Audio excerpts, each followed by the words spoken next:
All right, let's jump into this deep dive. And today we're tackling UFOs, government secrecy, reverse-engineered alien tech, the whole thing. Oh, wow. Yeah, we've got a Boston University article, we've got something from Metroactive, a Senate Judiciary Committee document, Wikipedia, some Amazon pages, a transcript from the History Channel's UFO files, and a declassified CIA document. Okay, so quite the spread. Yeah, it's a lot. It's going to be a deep dive for sure. Hopefully we can pull out some interesting stuff. Let's start with this BU Today article talking about David Grush, former intelligence officer. He's saying the U.S. government has recovered not only extraterrestrial craft, but also the bodies of the pilots. Wow, that's a big one. I mean, It's a big claim. Yeah. Yeah. Even people in the UFO community are skeptical. Yeah. Like Joshua Semeter, Yeah. who's leading a NASA panel on UAPs, unidentified aerial phenomena. Yeah. He's basically saying extraordinary claims require extraordinary evidence, Right. which I think is fair. That's a good point. And he says his panel is working on a report about all of this. Mm. But in the meantime, the comments on this article are wild. Oh, really?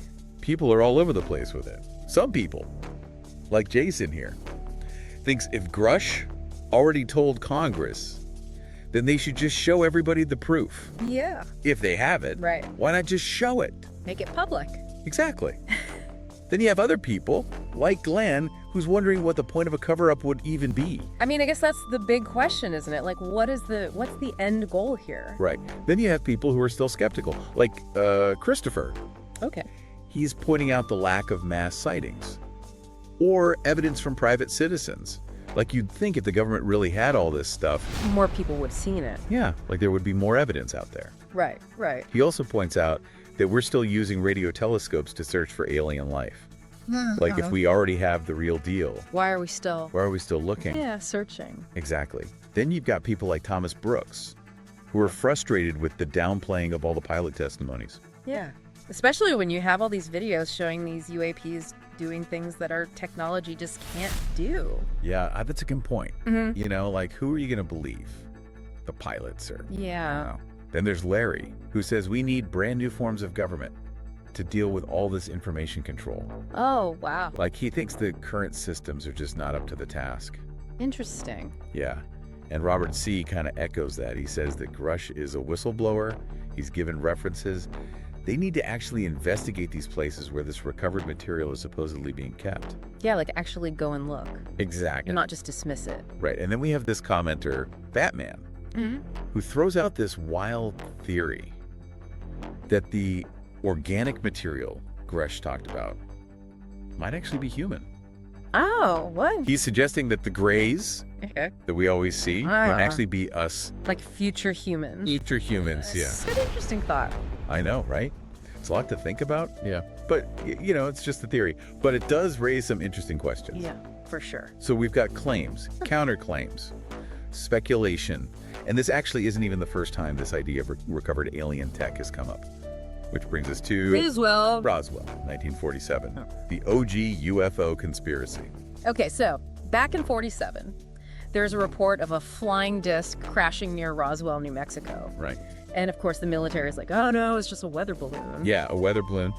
But then as the years go by, the story starts to change. People come forward with eyewitness accounts. There are whispers of recovered alien bodies. And Roswell becomes this symbol of government secrecy. Like, what are they hiding from us? It's like the perfect example of a cover-up. It really is. In a lot of people's minds, at least. Yeah. And this Here's is, where it gets kind of weird. okay. The government later admits that the debris was actually from Project Mogul, Right. which was this top-secret program using high-altitude balloons to monitor Russian nuclear tests. So they're saying it wasn't a weather balloon, but it was still a balloon. Right. Just a very secret balloon. A secret balloon. Yeah. Interesting. But a lot of people say that doesn't explain everything. Right. Like all the different accounts Mhm. and the things people have added to the story over the years. So there are still holes in the official story. Yeah, for sure. Yeah. Like you've got one narrative Yeah. saying there's a weather balloon that has shifted to this secret military project. And then you have this other narrative that something way more extraordinary happened. Right. Like maybe it was aliens after all. Yeah, and that tension between the official story and what people believe, it's like at the core of the whole UFO phenomenon. Definitely. It's like this constant struggle to figure out what's real. Exactly. And then you have someone like Colonel Philip Corso, and his book, The Day After Roswell. Oh, yeah. Which just throws another wrench into things. So what's he saying? Well, he claims that he personally handled and reverse engineered alien tech from the Roswell crash. Hold on. He actually says he worked with alien technology. Yes. Wow. And his book goes into detail about how studying that tech led to all these advances in human technology, like fiber optics, integrated circuits, night vision, even Kevlar. So that's a lot to unpack. I know, right? And people are divided about whether or not to believe him. Yeah, I can imagine. Some people point to his military background and his position at the Pentagon, saying it gives him credibility. Right, like he was in a position to know. Exactly. Plus, the timing of all these tech advancements lines up with when he was there. Okay, so there's some circumstantial evidence. Yeah.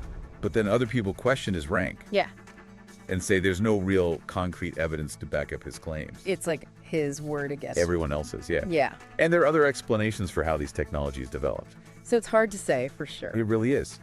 But it brings up this bigger issue of government secrecy and misinformation. Like, how do we know what's true? Especially when the people in power have reasons to keep things hidden. Exactly. Yeah. And this is where the Senate Judiciary Committee document about the Steele dossier comes in. Okay. It showed that the FBI knew the dossier was mostly unsubstantiated, but they still told Congress it was reliable. So they were actively misleading people. Yeah, and it makes you wonder if they're doing the same thing with the UFO phenomenon. Right. Like, what are they trying to hide? What narrative are they trying to protect? Yeah. It's a question that's been around for decades. It has. And it's not going away anytime soon. Not with all these new developments. Definitely not. All right, well, we've covered a lot of ground here. We've talked about David Grush's claims, the Roswell incident, Colonel Corso and his wild theories, and the whole issue of government secrecy and misinformation. It's a lot to take in. It is. But it's just the tip of the iceberg. There's so much more to explore. I'm ready for more. Great. We'll dive deeper into all of this in part 2 and see what other mysteries we can uncover. Sounds good to me. All right.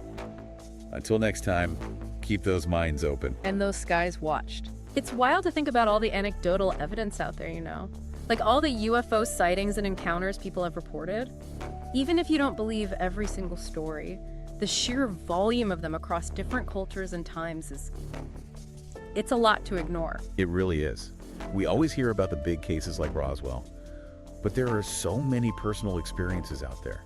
Like even in the comments on that BU article, you have people from all walks of life sharing their own glimpses of something unexplained. It makes you wonder if there's something more to it. And like one reader, Alistair Allen, pointed out, even the stuff that's officially acknowledged, like those UAPs the U.S. Air Force shot down recently. We still don't have all the answers. Yeah, it's like they announce it, and then it just disappears from the news cycle without any real explanation. It just fuels that suspicion. Yeah. That the government is hiding something. Yeah, like they're controlling the narrative. Exactly. And this Metroactive piece about the CIA and UFOs, it gets into that a bit. It talks about how the CIA was initially focused on UFOs as a national security threat, but then they shifted to investigating psychic phenomena connected to sightings. Whoa. Really? Yeah. It's almost like they were grappling with something beyond their understanding. Like they didn't know what to make of it. Right. And so they went to these unconventional places for answers. That's really interesting. It is. And you see a similar thing with that Senate Judiciary Committee document about the Steele dossier. Right. The FBI misleading Congress about its reliability. Yeah. And it wasn't just about protecting their reputation. They were trying to maintain a specific narrative, even if it meant twisting the truth. So if we apply that same thinking to UFOs... It makes you wonder what narrative they're trying to protect in this case. Exactly. What don't they want us to know? What are they so afraid of? It's a question that's been around for a long time. It has. And we saw some possible answers in those BU comments. Some people like Larry think it's about maintaining the status quo, protecting the power structures that benefit from secrecy and control. Makes sense. Like if the truth got out, it could disrupt everything. Yeah. And then there's Ted. He thinks it's about preventing a paradigm shift. Yeah. Like, what if definitive proof of extraterrestrial life came out? It would change everything. How we view the universe. Right. Our place in it. Our whole history. Exactly. We'd have to confront some really big questions. Like, where did we come from? What's our purpose? Are we alone? Right. It would be a huge shift in our understanding of reality. And there are the economic and political implications, too. Oh yeah, some commenters brought that up. Like what happens to the military-industrial complex? If we discover alien tech that could revolutionize energy or weapons. Right, the balance of power could shift dramatically. JJJ even suggested following the money trail. Interesting. Like looking for evidence of secret government programs or private companies developing alien tech. That's a whole rabbit hole to go down. It is, but it's a fascinating thought. It is. But let's go back to Colonel Corso for a second. Okay. What if he's telling the truth? What if those technological leaps in the late 20th century were partly due to reverse engineering alien artifacts? I mean, that's a big what if. But if it's true, the possibilities are mind-blowing. Imagine the advancements we could make if we had access to that kind of knowledge. Yeah. But there's also a potential downside. Oh, yeah. We're already struggling with the ethics of our own technology. Right. Imagine the challenges with tech that's centuries or even millennia ahead of us. It's almost like a science fiction story come to life. But with real consequences. And speaking of science fiction, remember Batman's theory about the Greys being future humans? Oh, yeah. That was a wild one. It was. But it does make you think about time travel. Right. Like, what if what we think of as aliens is actually us from a different point in our evolution? It's a mind-bending concept. It really is. It challenges our whole understanding of time and reality. And maybe that's what the UFO phenomenon is all about. Making us question everything we thought we knew. Confronting the limits of our knowledge. Embracing the unknown. Yeah. Even if we never definitively prove or disprove the existence of aliens, this whole journey can lead to some profound insights. About ourselves. And the universe. Exactly. So with all this government secrecy, conflicting narratives, and mind-boggling possibilities, what can we as individuals do to make sense of it all? Well, I think it starts with critical thinking. Don't just blindly accept everything you're told, whether it's from the government, the media, or even UFO experts. Question everything. Exactly. Do your own research. Look for patterns, connections, inconsistencies. Like one reader Charles said, once you eliminate the impossible, whatever remains, no matter how improbable, must be the truth. That's Sherlock Holmes. It is. But it's a good point. It is. Don't dismiss something just because it seems unbelievable. Right. Be open to new ideas, even if they challenge your worldview. Because the universe is a vast and mysterious place. And we're just starting to understand it. Exactly. Who knows? Maybe the answer to the UFO enigma isn't out there in space, but within ourselves. That's an interesting thought. Like maybe it's a reflection of our own hopes and fears. Or a challenge to expand our consciousness. To embrace a reality that's stranger than we can imagine. Yeah, that's a good way to put it. So as we wrap up this part of our deep dive, we want to leave you with this. Embrace the mystery. Don't be afraid to ask questions. Challenge the status quo. Imagine the impossible. The truth is out there. And you might be the one to find it. Keep searching, keep questioning. And keep looking up. It's crazy to think, we talk about finding alien life. Yeah. But can we even wrap our heads around it? Like, if it's so different from us, can we even comprehend it? Yeah, that's a really good question. Our brains are wired to understand things through a human lens.